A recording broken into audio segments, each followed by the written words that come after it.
Welcome to the Slop Temple. We pray this video helps. In this video, I will show how to make sauce NG Fishball, only way.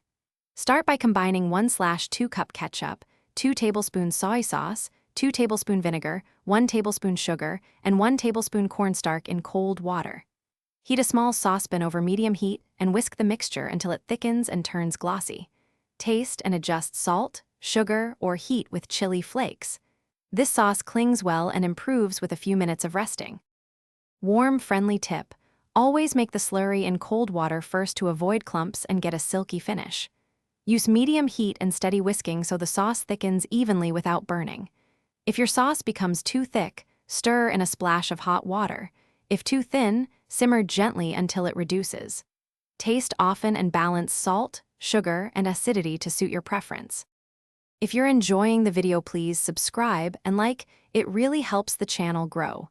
Quick recommendation: The Simple Path to Wealth is a book that can change how you think about money and simple planning. I found it surprisingly calming during kitchen experiments. Check the description for the link and other deals if you want to learn more. Thanks for the support. Now let's get back to the video. Want to change things up?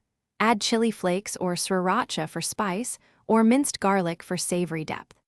A splash of sesame oil or toasted sesame seeds gives a warm, nutty finish that pairs nicely with fried fish balls. You can also try honey instead of sugar for a floral sweetness or a touch of lime for brightness. Taste as you go and make small adjustments to hit your perfect balance. Thanks for watching. Consider subscribing if we helped you.